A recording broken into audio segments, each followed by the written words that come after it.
Nous sommes le 27 mai 2025. C'est le jour 10 du procès fédéral de Sean Diddy Combs. L'atmosphère dans la salle d'audience est électrique. La tension est à son comble. Aujourd'hui, Capricorn Clark, son ancienne assistante personnelle et une figure clé de son entourage pendant de nombreuses années, s'avance à la barre des témoins. Son nom est sur toutes les lèvres. Son témoignage est anticipé comme une potentielle déflagration judiciaire, capable de redéfinir les contours de cette affaire déjà complexe. Les enjeux sont immenses, et chaque mot prononcé sera scruté avec la plus grande attention. Mais avant de nous plonger dans le détail de sa déposition, un rappel des événements saillants qui ont marqué le jour 9 du procès s'impose. Une journée qui a déjà apporté son lot de révélations stupéfiantes et préparé le terrain pour ce qui s'annonce comme un moment charnière. Le jour 9 a vu défiler plusieurs témoins clés. George Kaplan, un ex-collaborateur de Sean Combs bénéficiant d'une immunité, a livré un récit accablant. Selon Kaplan, Sean Combs aurait physiquement agressé Cassie Ventura dans un jet privé, demandant ensuite des crèmes pour masquer les ecchymoses. Il a aussi évoqué Gina Yuin, autre compagne de Sean Combs, qui aurait été agressée avec des pommes vertes. Profondément dégoûté, Kaplan a démissionné. Ensuite, Kid Cudi a parlé de sa brève liaison avec Cassie. Un appel nocturne. Cassie paniquée. Sean Combs aurait découvert leur relation. Cudi l'a emmené à l'hôtel. Plus tard, Capricorn Clark l'a alerté. Sean Combs et un complice se seraient introduits chez lui, fouillant, ouvrant ses cadeaux, terrorisant son chien, avant de fuir. Point culminant, un cocktail Molotov dans la Porsche de Cudi. Il a coupé les ponts avec Cassie. Mila Morales, maquilleuse de Cassie, a confirmé avoir vu des bleus sur son visage, infligés par Sean Combs, se disant témoin direct. La défense l'a attaqué sur des interviews payées. Un directeur d'hôtel, Frédéric Zemmour, a décrit les requêtes étranges de Sean Combs. Température à 23,8 degrés Celsius, désodorisant continu. Enfin, l'agent du service de l'immigration et des douanes, Josh Croft, a parlé des données du laptop de Cassie, sans grand relief. Le cliffhanger du jour 9, Capricorn Clark à la barre. Durant ce même week-end, la bataille juridique a fait rage. La défense de Sean Combs, menée par l'avocat Mark Agnifilo, a demandé à présenter des photos et vidéos de Cassie souriante pour contrer les allégations de trafic et d'emprise. Ils ont aussi tenté de faire invalider des parties du témoignage de Kid Cudi sur l'attentat contre sa voiture. Les procureurs ont répliqué « Ces images ne prouvent aucun consentement et n'effacent pas les abus. Le témoignage de Cudi est crucial. Un expert en incendie criminel doit discuter du Molotov. La défense voulait évoquer un acide désoxyribonucléique féminin partiel sur la bouteille. Le gouvernement s'y est opposé. Oui dire, risque d'erreur. La juge a rejeté l'objection concernant cet acide désoxyribonucléique. Le jury fait son retour. Le gouvernement appelle Capricorn Clark. Elle retrace son parcours. San Francisco, LA, Death Jam, Death Row Records, proche de Suge Knight. Elle rejoint l'équipe de Sean Combs de 2004 à 2012. La procureure demande « Madame Clark, avez-vous été kidnappée ?» Clark répond « Oui ». Elle raconte ensuite sa première rencontre avec Sean Combs en 2002, à New York. Au début, c'était une relation amicale, platonique. Puis, elle est devenue son assistante personnelle. Son premier jour de travail fut une scène marquante. Une promenade nocturne à Central Park, en compagnie de Sean Combs et d'un certain oncle Polly. Un homme qu'elle décrit comme ayant la stature imposante d'un linebacker. C'est là que Sean Combs lui aurait lancé cette phrase glaçante. Il aurait dit « Vu que t'as bossé pour Suge Knight, si un truc arrive, je devrais peut-être te liquider. » Capricorn Clark assure avoir pris cette menace très au sérieux. Elle a immédiatement nié toute implication dans des affaires troubles. Peu de temps après, elle s'est retrouvée accusée de vol. Des bijoux de grande valeur. Elle précise au jury que ces bijoux avaient en réalité été prêtés à Sean Combs par le célèbre Jacob the Jeweler. Un interrogatoire de 3 longues heures a suivi, mené par oncle Polly. Sa maison a été fouillée. Elle a ensuite été emmenée contre son gré, dit-elle, au 1710 Broadway. Un immeuble délabré. Là, un homme costaud l'a soumise à un test au détecteur de mensonges. Cette épreuve était accompagnée d'une menace terrifiante. L'homme lui aurait dit « Si tu rates ce test, on te jette dans l'East River ».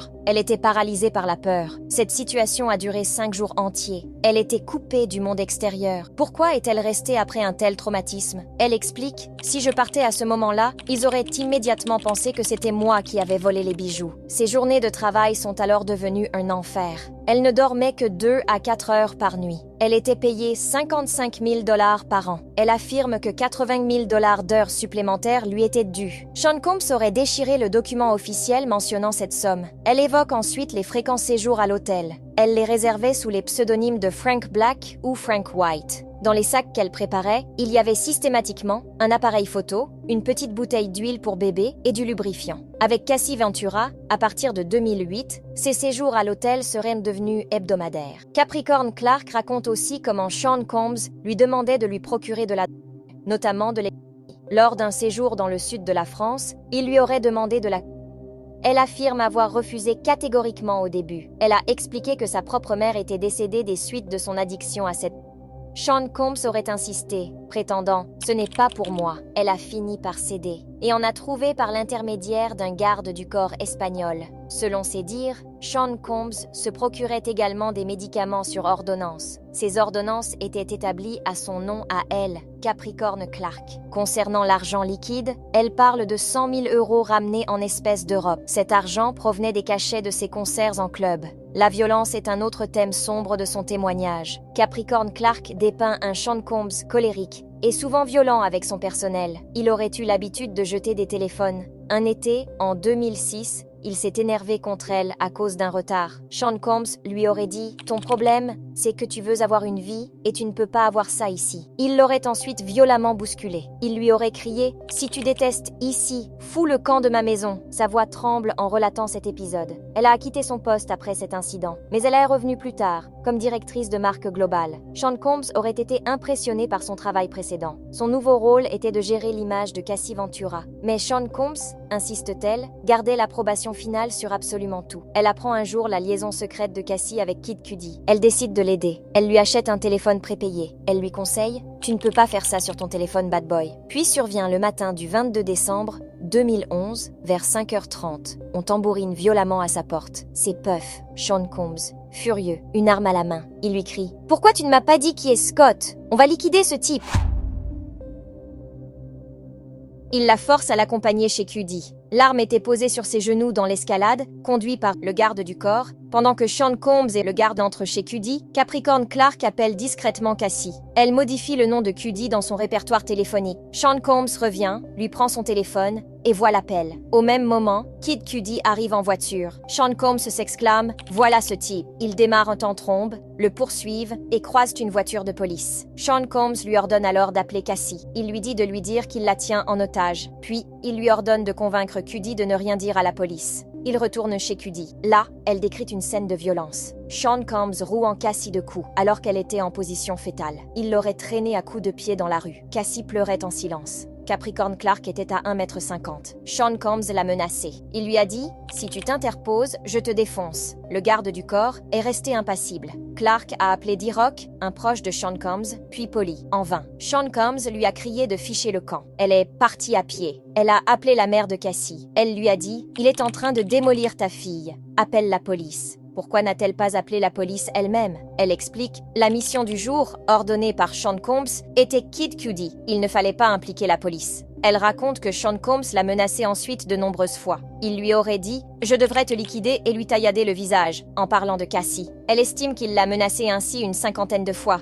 Elle affirme avoir parlé de l'épisode du kidnapping à Harve Pierre, le président de Bad Boy Records. La réaction de ce dernier aurait été « C'est fou, mais ça va aller ». Elle a été licenciée peu après, sous un faux prétexte de vacances. Elle a tout perdu. Sean Combs lui aurait dit « Tu ne travailleras plus jamais. Je te pousserai au... » Elle s'est retrouvée blacklistée. Elle a trouvé un accord financier confidentiel avec Sean Combs en octobre 2012. Contre toute attente, elle est retournée travailler pour lui en 2016. Sa justification ? Personne d'autre ne voulait m'embaucher. J'étais grillée. Cassie Ventura avait alors un nouveau contrat avec Epic Records, mais les approbations finales pour tout ce qui la concernait émanaient toujours de Sean Combs. En décembre 2023, Capricorn Clark engage un avocat. Elle se dit profondément traumatisée par la plainte civile déposée par Cassie contre Sean Combs, même si son propre nom n'y était pas mentionné. Elle aurait alors repris contact avec Sean Combs. Elle lui aurait dit « Je veux récupérer ma vie, tu m'as kidnappé ». C'est ensuite au tour de Mark Agnifilo, l'avocat de la défense, de mener un contre-interrogatoire intense. Il commence par rappeler à Capricorn Clark qu'en avril 2024, Quelques mois seulement avant le procès, elle cherchait activement à revenir travailler pour Sean Combs. Elle aurait même confié à des intermédiaires que Cassie était toxique pour lui. Annie Philo produit alors des échanges de textos, des messages où Clark avouait un plus grand béguin pour Sean Combs. Elle parlait de leur alchimie de dingue et l'appelait affectueusement Chalk. Émue, elle admet avoir beaucoup appris de lui professionnellement.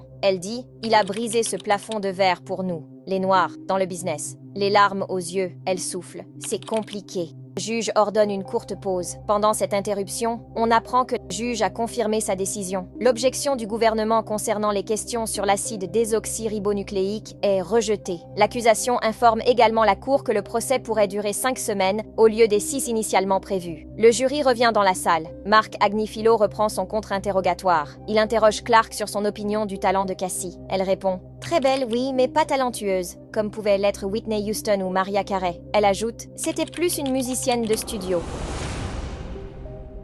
Elle confirme avoir aidé à créer son image, notamment ses cheveux jaunes pour les Video Music Awards. Mais elle assure que Ventura était consentante pour ses choix. Revenant sur l'épisode de l'intrusion chez Cudi, elle admet avoir parlé de sa peur des lions de montagne, puis des coyotes. Sa voix tremble en évoquant ce souvenir. L'avocat de la défense présente ensuite des emails, des messages où elle supplie Sean Combs, des années plus tard, de laisser tomber cette histoire. Elle explique sa blessure. Elle était peinée de voir Ventura rester proche de Sean Combs alors qu'elle-même avait été écartée. Elle, qui se voyait comme la protectrice de Puff. Elle conclut son témoignage en évoquant sa situation personnelle difficile. Elle dit « Mes enjeux sont plus élevés. J'ai un fils autiste et je n'ai pas de parents pour me soutenir. » Le contre-interrogatoire s'achève. La procureure reprend la parole pour quelques questions de réorientation. Elle interroge Clark sur le poste qu'elle devait prendre avec Chris Lighty. Clark répond « Il est mort tragiquement la veille de mon premier jour. » Chez Interscope Records, on lui aurait dit « Laisse Puff tranquille ». Elle répète « J'ai été blacklistée. Pourquoi être retournée travailler pour Sean Combs malgré tout ?» Elle explique « Pour que les gens voient que je n'étais pas jetable. Dans ce milieu, il détenait tout le pouvoir. Elle voulait récupérer sa vie. » La procureure pose une dernière question, cruciale. Elle demande « Lors de cet enlèvement que vous avez décrit, Monsieur Combs portait-il une arme ?» Capricorn Clark, d'une voix ferme, répond « Oui, les jurés sont libérés pour la journée, visiblement marqués par ce long et intense témoignage. Quelle journée éprouvante. Laissez vos commentaires ci-dessous. Dites-moi ce que vous en pensez. On en discute. À plus tard. Et merci d'avoir suivi. N'oubliez pas, abonnez-vous, likez et activez la cloche des notifications.